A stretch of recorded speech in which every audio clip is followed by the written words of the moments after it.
Monsieur le président, madame la ministre, mes chers collègues, en juin dernier, un arrêté validant 2 accords de branche est venu étendre la prime Ségur à tous les salariés du secteur social, médico-social et sanitaire associatif.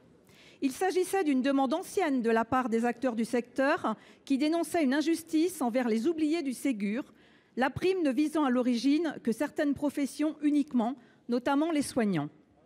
Avec cet arrêté, les salariés ayant des fonctions administratives ou techniques en bénéficieront désormais.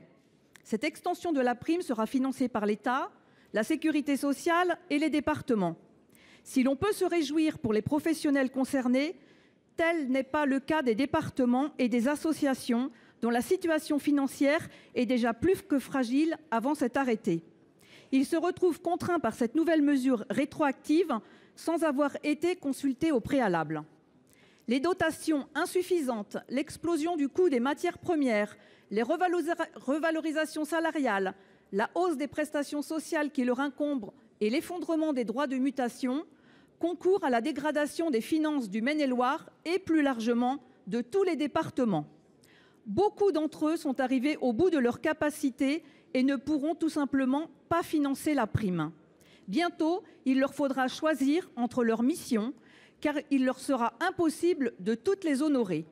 Les départements sont, avec les communes, l'échelon de proximité le plus direct pour les Français et ils assurent un rôle tout particulièrement important dans les politiques sociales et de solidarité. Si l'on souhaite que les enfants, les personnes âgées ou en situation de handicap soient accompagnés dignement, que l'aménagement du territoire soit convenablement assuré ou encore que la culture continue d'être promue, il est nécessaire d'agir. Madame la ministre, êtes-vous aujourd'hui en mesure de rassurer les départements quant à la compensation de cette nouvelle charge? Je vous remercie. Pour vous répondre, la parole est à la ministre déléguée en charge de la famille et de la petite enfance, Madame Agnès Canayer. Je retrouve avec plaisir. Voilà. Merci, Monsieur le Président.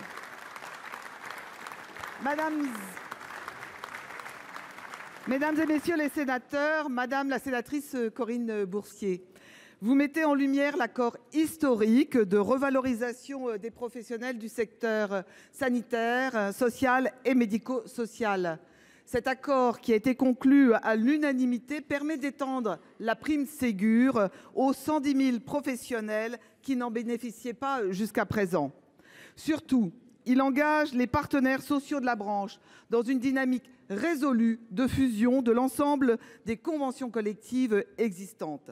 Cette future convention collective unique mettra fin à une situation inadaptée où 20% des salariés de la branche ne bénéficient pas de protection, où aucune garantie de progression des carrières en fonction des mouvements entre des établissements n'est prévue aujourd'hui et où il existe une grande faiblesse des rythmes d'évolution des salaires.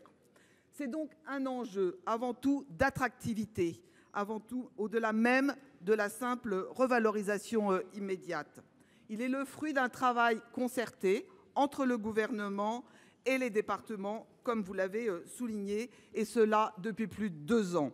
Une enveloppe de 500 millions d'euros a été dégagée, dont 120 millions pour les départements, qui a été revalorisée à 170 millions pour prendre en compte l'inflation.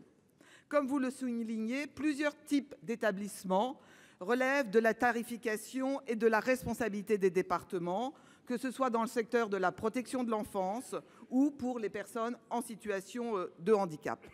En ce qui concerne la sécurité sociale, une enveloppe de 300 millions d'euros a déjà été dévolue à la branche autonomie pour l'année 2024. Des travaux ont été engagés par ailleurs par les fédérations d'employeurs et présentés à la Commission nationale d'agrément avec les départements. Malheureusement, ces travaux ont été suspendus par la dissolution.